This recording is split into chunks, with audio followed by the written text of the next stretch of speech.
Welcome to the Dental Breakdown Show. This show is where we break down issues in the dental marketplace. My name is Christian White, CEO of White & Associates Practice Consulting, Better Business, Better Dentistry. Let's introduce today's guest, Bob Shaffer. Bob, welcome. Thank you for being on the show. Thank you. Nice to be here. Wonderful. Let's start out with having you talk a little bit about yourself and tell us a little bit about you and your business. Sure. I've been an architect for about 37 years now. I started my firm over 25 years ago. The goal of the firm was to serve entrepreneurs in a sort of a new personal way. And so most of our clients are entrepreneurs of one sort or another. That's where the dental clinics come in. Here's something that all our listeners want to know, and I especially want to know this, right? Of all the people that you were going to work with and all the entrepreneurs you could work with, how did you choose dentists and the dental marketplace? There's got to be an interesting, side story for that. As a young architect, I worked at a lot of different firms. I worked at some medical, doing healthcare, medical clinics, even some dental clinics. And so I had the background to do it. And then along the way with my firm, we were doing a unique kind of blend of projects. And one day I was asked if we would do an expansion for a dental clinic. And so we did that. The client was really happy and said, "Hey, I have another dental clinic that I need you to work on." And so soon we were doing 3 or 4 dental clinics a year, maybe. And then I realized that I was kind of enjoying them. They were fun to design. The clients were fun to work with. And it was a challenge. They were sort of a little bit of a challenge where some of the other projects we were doing were not as much of a challenge. So it kind of combines a level of design, people skills and how to design the clinics, and then the technical aspect of the dental clinics as well.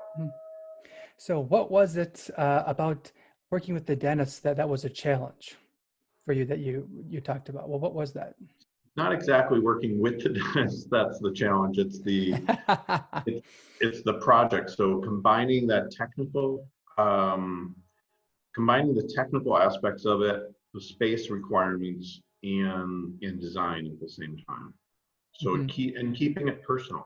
So the spaces are comfortable.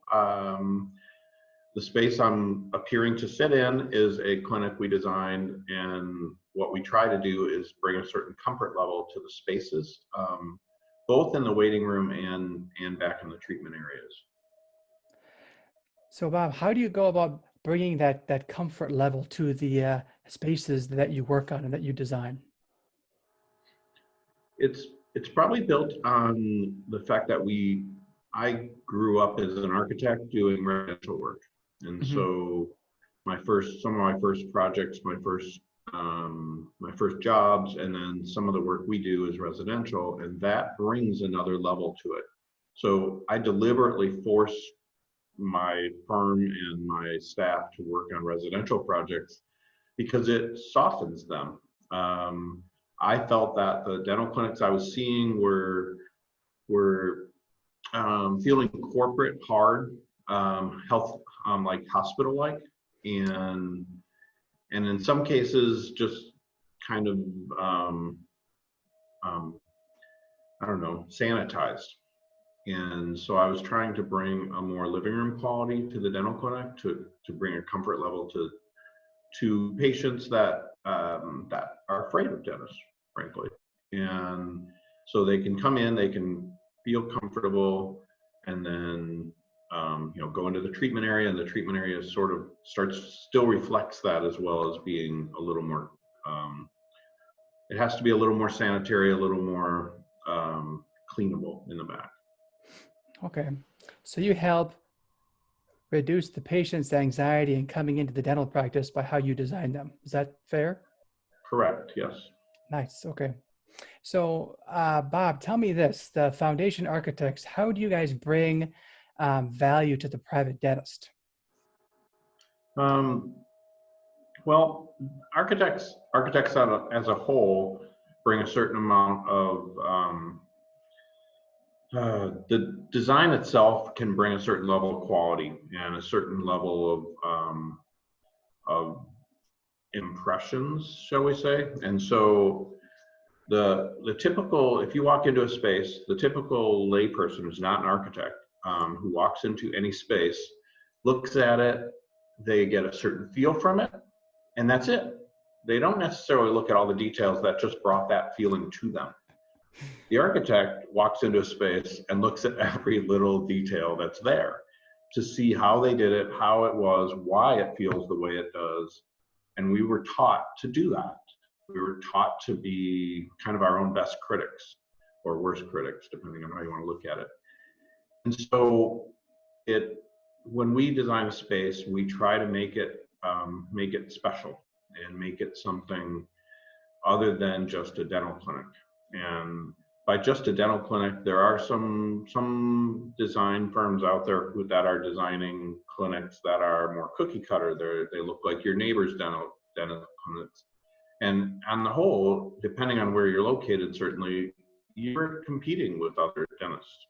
And so you want your clinic to reflect you and your practice and your patients and your demographics and your geographic area as well. The Dental Breakdown Show, sponsored by White & Associates Practice Consulting, Better Business, Better Dentistry. They are a practice management and consulting firm for dentists and other healthcare-related businesses. Their sole purpose is to implement proven strategies through online and in-practice visits and result in the personal and professional success of the dentist and his or her team.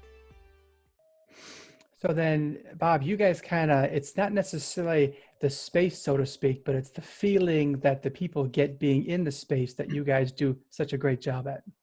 Correct. It would be sort of environmental psychology in a way. We use certain colors, finishes. We try to have a very textural feel. The space that you see behind me is very textural. There's a lot of different things going on purpose. This is a very higher end clinic on the whole, but not necessarily for the patients really. So it's and yet people come in there. There's different groupings of places to sit, and there's different things you can do. So there's some emotional psychology built in. The lower ceilings, higher ceilings, different types of ceilings, different types of lighting create different things for people, different feelings. Okay, I know that just by looking at that space right now, I mean, I get a very warm feeling. I mean, I would love to go to that dental office and just sit there in the lounge because it just looks like a really great place to hang out, to be really honest. You know, certainly the dentists reflect that. This is reflective of the dentists that were our clients on this project, and the staff even as well. So when you walk in there, you are welcomed and you do feel comfortable. Without that space, certainly if you had a big blank space here and you had great people at your front desk, you could probably make it work. But what are they thinking when they're in the space? Get me out of here. Yeah, like, well, so part of it, there's this kind of a balance in the dental world of how quality do you get, where the patient starts to think that they're paying for that, or how less quality do you get, how much, less expensive of a finishes and things like that do you do, where the patient maybe thinks they're not worth spending money on. So it's kind of this weird balance act. Mm-hmm. So Bob, tell me, with all the dental practices that you have designed, what is your competitive advantage out there in the marketplace? What separates foundation architects from everybody else? Well, the first thing is it's how my firm is set up. We are there to support entrepreneurs in a very personal way. I worked for many years at different firms doing design and architecture for clients who, really I didn't know, or they were a board, or they were some entity that we weren't really sure of who was actually our client. So with dental clinics, we work with the dentist. We try to make each dental clinic unique to that dentist, unique to that practice, unique to the staff, unique to the patients. And so by doing that and bringing kind of this comfort level into that, it separates our clinics. I can walk into other clinics and know kind of who my competition is based on how they've designed it and stuff. We are always trying to kind of push the envelope as to what we can do within a clinic to make it the most efficient, most successful project we possibly can, so that the dentist is successful, frankly. If a dentist is not successful in the space we designed, we've done something wrong.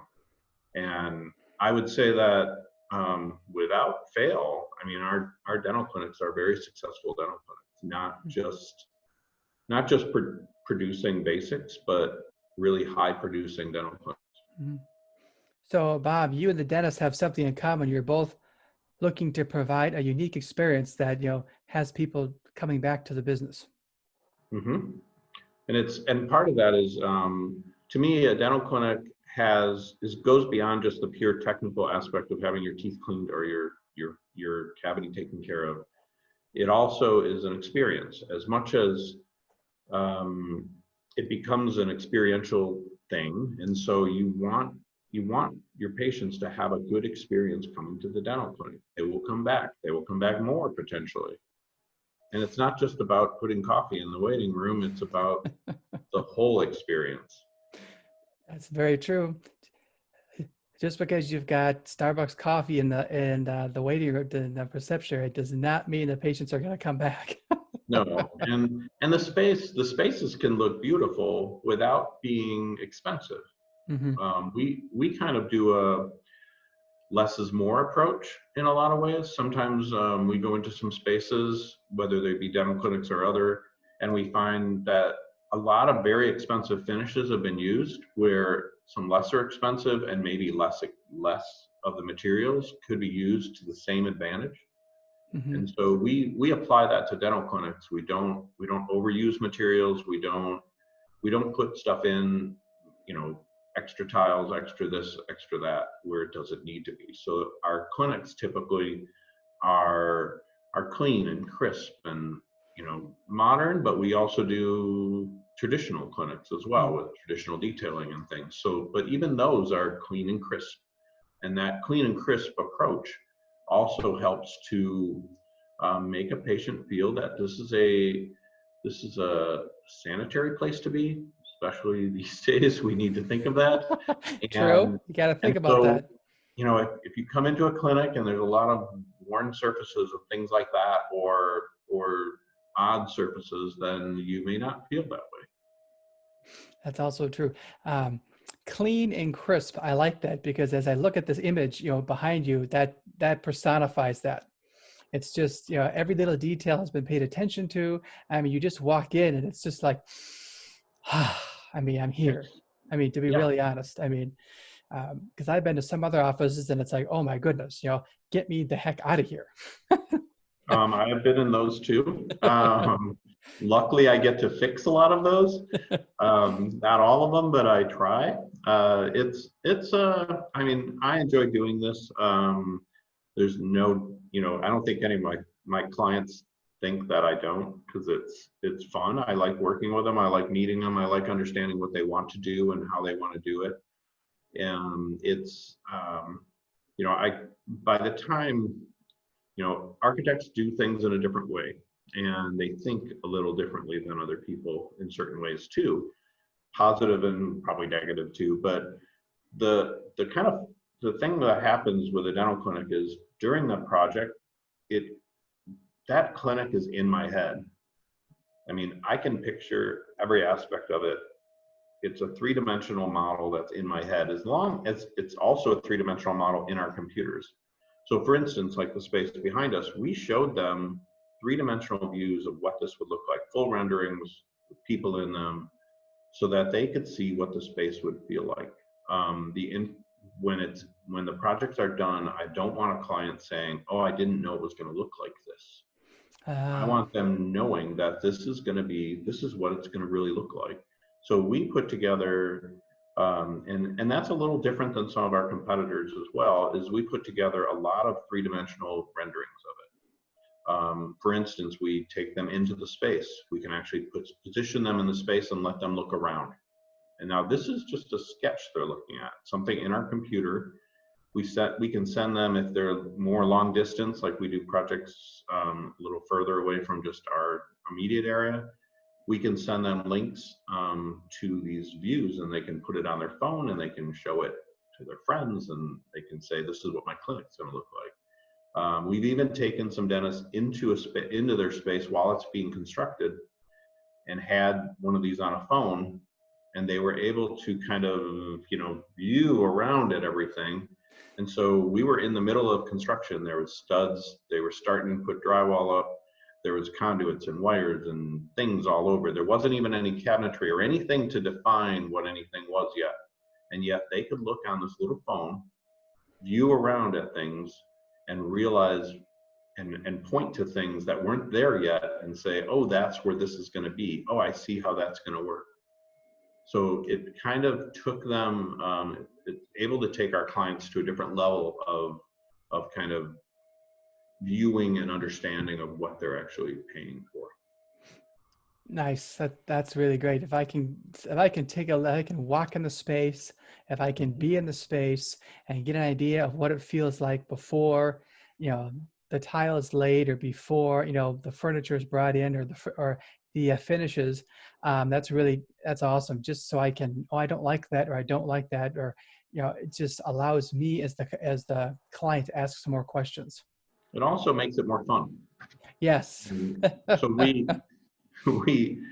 as odd as it may be, because most people don't think of architects as like really fun, I like to have fun. I like to have fun with the projects. I like to have fun with the clients. We've had all different kinds of meetings with clients. We've had sort of wine, almost like wine tasting parties. We've had some beer parties. Nice. With snacks. So basically some of our meetings have turned into kind of happy hours where we discuss the project. We've met clients in different locations. We've actually met clients in bars, and not that we drink all the time, but we've had lunch meetings where we sit and have lunch and talk. I mean, it's a much more personal type of thing than I don't know, An email. a lot of other experiences that people have. And right now we can't quite do all of that, but we're trying to do as much as we can. Hi, I'm Bob Shaffer, president of the Foundation Architects, started in 1994 to serve entrepreneurial business owners. We specialize in personal custom dental clinics. We design custom dental clinics for dentists who want to fine-tune their dental clinic for the way they practice, their staff, and their patients. We love designing dental clinics. Okay, so Bob, tell me, if I'm a dentist and I'm looking to build a clinic, I need someone to help me design it. I come to you. Why would I want to hire you? Why me? Well, it's hopefully partly it's a personal thing. If you don't like me, you probably won't hire us.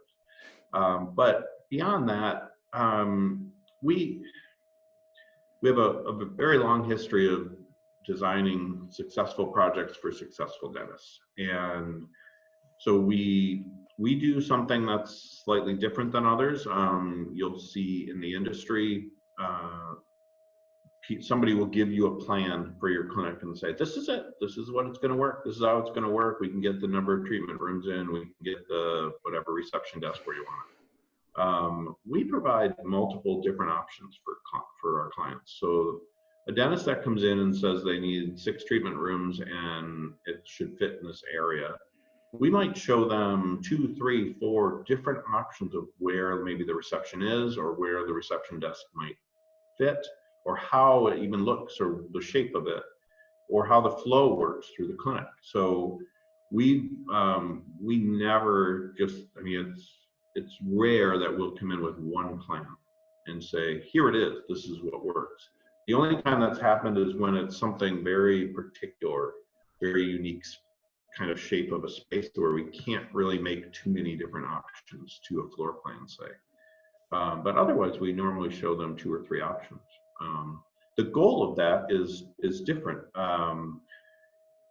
The typical architect, which I don't consider myself that, but the typical architect will go along a certain process. And that process is to show the client what they should do, take an approach that we are worldly and knowledgeable and we know more than everybody else, and kind of the, I call it kind of the Ayn Rand approach from the Fountainhead.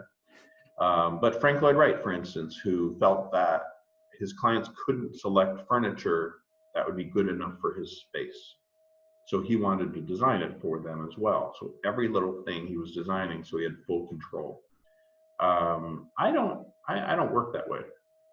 Certainly I'll come up and I'll put my expertise in design and creativity into these spaces to make, the building itself, to make them something special for the dentist.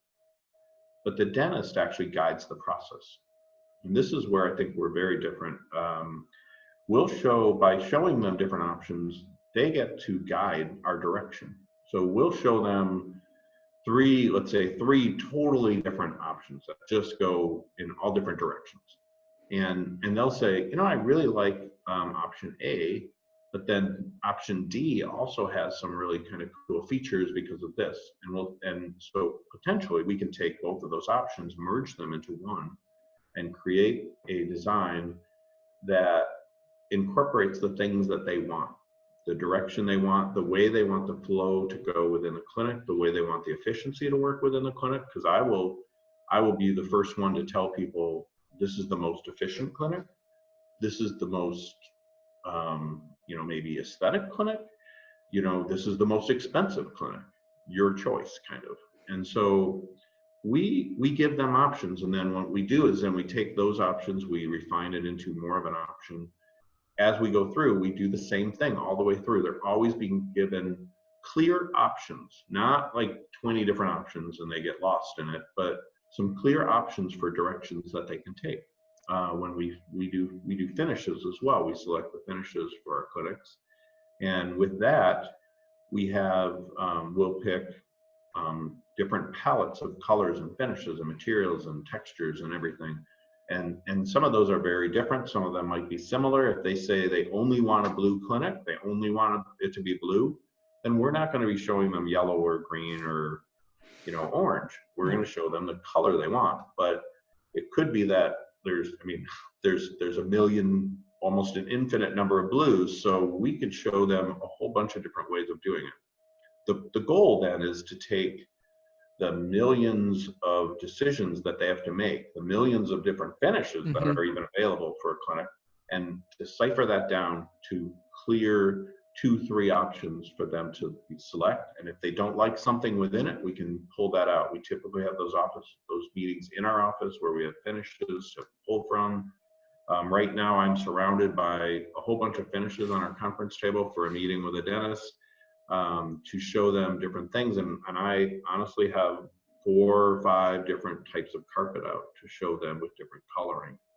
The more precise the dentists are with me, the more precise I can be with the options. Otherwise, I tend to be a little more loose to allow them to guide me through it all. And I'll tell them when something doesn't work, but I'll also let them lead it. So you said you're a guide. But you talked about a much more of an enriched personal experience that you provide. I like what you said, Bob. Successful projects for successful dentists. That is awesome. That's really great. And it's really true. Like, it's got to be true. I mean, I'm just looking at the photo behind you, and I'm like, wow. Woof. And we also, we do some very basic clinics as well. We've done some that are really simple, really basic. They just want basic finishes. They don't want fancy stuff. We don't normally design chandeliers over reception desks. That's an unusual one, but it's very attractive. So, but we do everything. So, for us to work with a dentist like the dentist that we worked with in the background, we became kind of friends with them, and we keep talking once all of the current situation is over, which is going to be a while now, but we were supposed to all go out for dinner together. Oh no. And they were worried that I wouldn't ever stop in and see them anymore. So every so often when I'm up in their area, I make sure I stop in and at least say hi. That's how we work with our clients. Great. Bob, I just want to say thank you so much for being on the Dental Breakdown show today. Everything that you just shared, I think, puts you heads and tails above everybody else in the marketplace. Thank you very much. Thank you. Thanks for having me. Hi, I'm Bob Shaffer, president of the Foundation Architects, started in 1994 to serve entrepreneurial business owners. We specialize in personal custom dental clinics. We design custom dental clinics for dentists who want to fine-tune their dental clinic for the way they practice, their staff, and their patients. We love designing dental clinics. Thank you for listening today. I'm Christian White, the CEO of White & Associates Practice Consulting, Better Business, Better Dentistry. If you would like more information on today's topic, you can contact us at whitedentalconsulting.com/breakdown. Keep those teeth white and see you next time on the Dental Breakdown Show.